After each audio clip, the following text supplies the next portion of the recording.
¿Qué tal? Por acá de nuevo les saluda y les habla Sin Mentiras. El canciller alemán Olaf Scholz ha llamado a varias empresas que están metidas en el tema energético en su país y le ha preguntado, ¿quieren o no pagar el gas, la energía en rublos?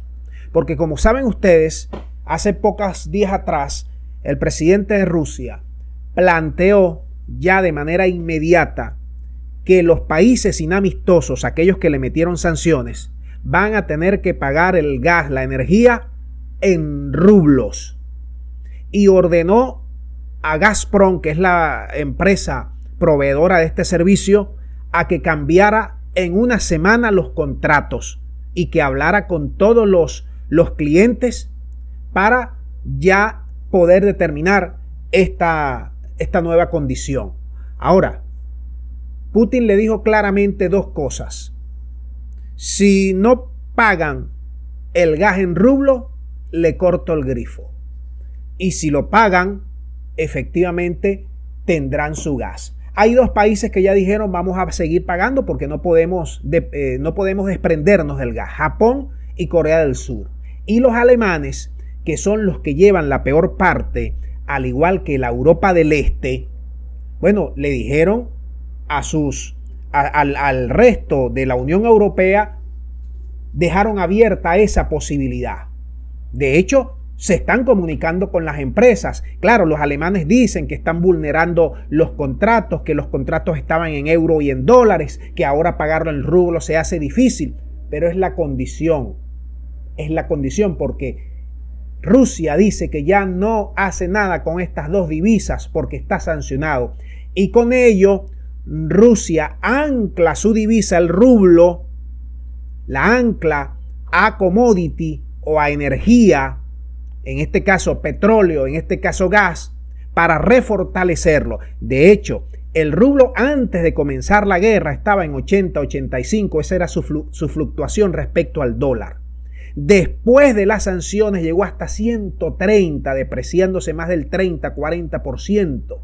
Y una vez que Putin da esta noticia, ha venido bajando hasta llegar más o menos a anclarse a un precio promedio entre 98 a 100. Ahí ha venido fluctuando las últimas horas, buscando su promedio original, que era entre 80 a 85. Lo que quiere decir que hay una confianza en estos momentos en esa moneda rusa.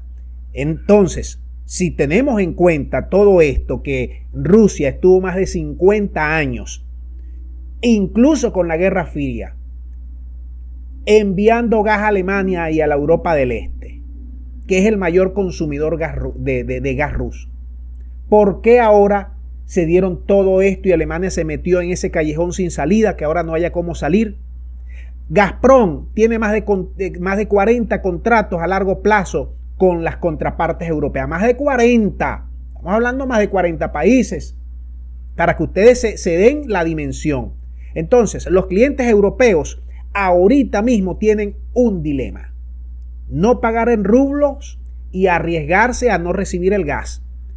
Y la otra parte del dilema es cumplir y arriesgarse a que los precios sigan escalando por todas estas cuestiones de las sanciones a medida que se renegocian los contratos y se desechan acuerdos de largo plazo y se hacen más favorables, porque a eso es lo que le está llamando Putin. Vamos primero a pagar en rublo, luego nos sentamos a renegociar lo que haya que renegociar, pero tienen que pagar en rublos, se tienen que comprometer o si no, corto la llave.